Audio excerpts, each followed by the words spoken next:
સંપૂર્ણ પાપીઓથી વધારે પાપ કરવાવાળા પણ જ્ઞાનરૂપી નૌકાને નિસંદેહ પાર ઉતારે છે.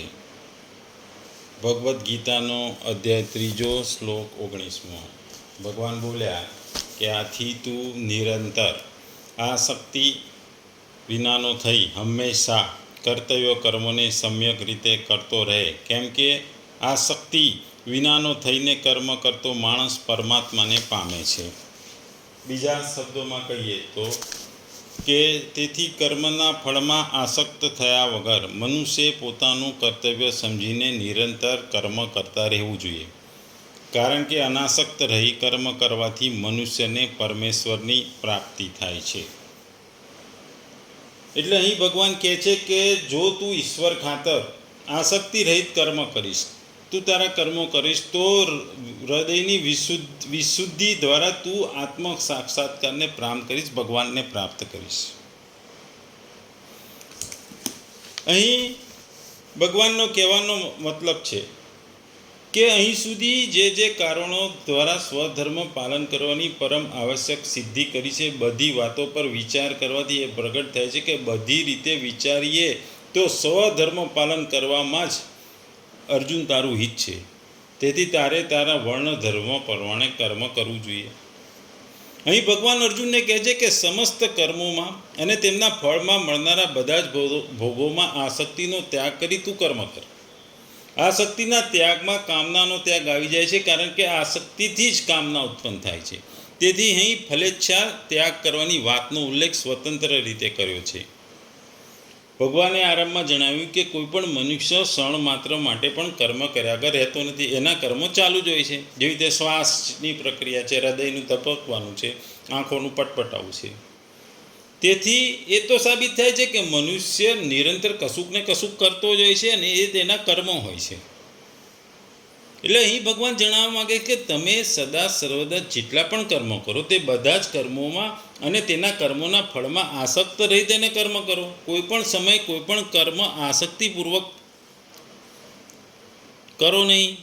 અહીં ભગવાનનું એવું જણાવે છે કે તારા વર્ણ, આશ્રમ, સ્વભાવ અને પરિસ્થિતિ પ્રમાણે જે કર્મો કર્તવ્ય છે, જે તારે કર્મ કરવાનું કર્તવ્ય છે, તે કર્મો તારે કરવા જોઈએ.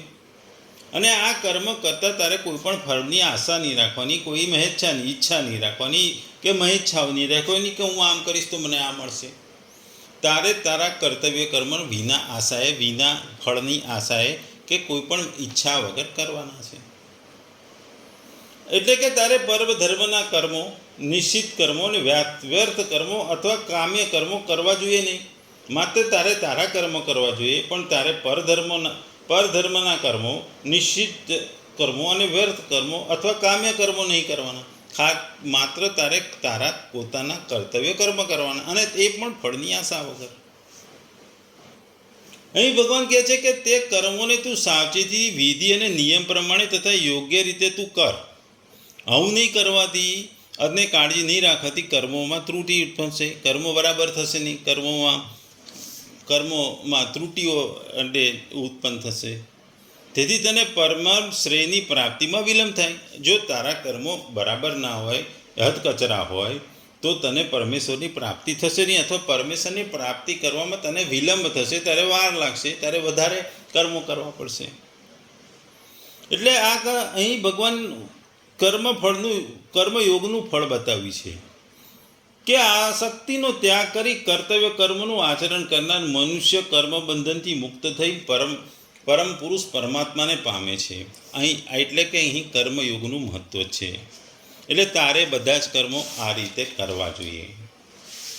એટલે ભગવાને આગળના શ્લોકોમાં 16મા શ્લોક સુધી આપણને સૃષ્ટિ ચક્ર અને શું કરવું જોઈએ એ બતાવ્યું. પછી 17 ને 18મા શ્લોકમાં ભગવાને આ કર્મયોગના 3જા અધ્યાયમાં કે ભાઈ સંતુષ્ટ માણસ કોણ હોય છે, સંતુષ્ટ માણસ કોણ હોય છે, કે જે મહાપુરુષ કોણ હોય છે, જે ભગવાનને પામેલો કે એવો વ્યક્તિ કોણ હોય છે, એ આપણે છે. અને આ શ્લોકમાં તમારે પરમાત્માને એટલે મહાન પુરુષ થવા માટે તમારે કેવી રીતે કર્મ કરવા જોઈએ એ કહે છે. સામાન્ય રીતે ભક્ત માટે પરમેશ્વર જ મહાન છે, સાધ્ય છે, પુરુષોત્તમ પરમેશ્વર જ મહાન છે, જ્યારે નિર્વશેષવાદી માટે તે મોક્ષ છે. તેથી મનુષ્ય યોગ્ય માર્ગદર્શન હેઠળ તથા કર્મફળના અનાસક્ત રહી ભગવાન પ્રત્યે અથવા કૃષ્ણ પ્રત્યે કે કૃષ્ણ ભાવના વૃત્તમાં કાર્ય કરે તો ચોક્કસપણે સર્વોપરી જીવન ધ્યેય તરફ પ્રગતિ સાધે છે. અર્જુનને કહેવામાં આવ્યું કે તું કૃષ્ણ પ્રત્યે તારો પ્રેમ રાખ, પણ તારે કુરુક્ષેત્રમાં લડવાનું છે, કે તું ક્ષત્રિય છું, ક્ષત્રિય તરીકે તારો ધર્મ છે યુદ્ધ કરવાનું. અને પાછી કૃષ્ણની બી ઈચ્છા હતી, ભગવાન કૃષ્ણની પણ ઈચ્છા હતી કે તું યુદ્ધ કર, કારણ કે આ ધર્મ યુદ્ધ છે, લોકોના ભલાઈ માટેનું યુદ્ધ છે. આ યુદ્ધથી લોકોનું સારું થવાનું છે. હિંસક તો થવાનું છે, પણ એ અહિંસક થવું એ અંગત આસક્તિ છે, પણ ફળની આસક્તિ કર્યા વિના કાર્ય કરવું એ અને તે પણ પાછું પરમેશ્વર વતી કાર્ય કરવું અને પરમેશ્વરની ઈચ્છાથી કરવું એ સર્વોચ્ચ છે, ઉચ્ચ કોટીનું છે અને એ પૂર્ણ કર્મ છે. કારણ કે ભગવાન ખુદ પુરુષોત્તમ પરમેશ્વર કૃષ્ણ આજ્ઞા કરી રહ્યા છે. એટલે જે વૈદિક વિધિઓ છે, શાસ્ત્રે છે, યજ્ઞોથી છે, અને જે શાસ્ત્ર અનુસાર શુદ્ધિ માટે, પાપ કર્મોની શુદ્ધિ માટે કરવામાં આવે છે, એ બધી વિધિઓ અને જે ભગવાનના માટે કરવામાં આવે છે, ભગવાનમાં ઓતપ્રોત થઈને કૃષ્ણ ભાવના વૃત્તમાં થઈને જે કર્મ છે એ સારા નરસા કર્મની પ્રતિક્રિયાની ઈચ્છા વગર કર્મ કરવાના છે. અને જ્યારે ભગવાન પ્રત્યે મનુષ્યને ફળની પણ આશા નથી, ભગવાનને ભજતો હોય છે, ભગવાનનું નામ લેતો હોય છે, એટલે એ અનાસક્ત થઈ ગયો હોય છે, એટલે એને ભગવાન પરમેશ્વરને પ્રાપ્તિ માટે ઇઝી રહે છે, સરળ રહે છે. આપણે જોયું છે કે નરસિંહ મહેતા અને મીરાબાઈ એ આપણા શ્રેષ્ઠ ઉદાહરણો છે કે એમને પરમેશ્વરની પ્રાપ્તિ થઈ ગઈ હતી ભગવાનની ભક્તિમાં, કોઈ પણ ફળની આશા વગર. એમણે તો સંસારના બી કર્મોને ગણ્યા કર્યા હતા. એમણે ખાલી પોતાના કર્મથી ભગવાનની ભક્તિ કરી હતી અને ભગવાનમાં ધ્યાન જ આપ્યું હતું. એટલે મીરાબાઈ, નરસિંહ મહેતા એ આજના યુગના સર્વશ્રેષ્ઠ ઉદાહરણો છે. એટલે આગલા શ્લોકોમાં ભગવાને કીધું હતું કે પોતાના માટે કોઈ કર્મ કરવાની આવશ્યકતા ન રહેતા છતાં પણ સિદ્ધ મહાપુરુષ દ્વારા લોક સંગ્રહાર્થે ક્રિયાઓ થયા કરે છે. એટલે એ જ પ્રમાણે અર્જુને પણ નિષ્કામ ભાવે કર્તવ્ય કર્મમાં રહી પરમાત્માને પ્રાપ્ત કરવાની આજ્ઞા દેવા માટે ભગવાને અહીં તસ્માત પદનો ઉપયોગ કર્યો છે.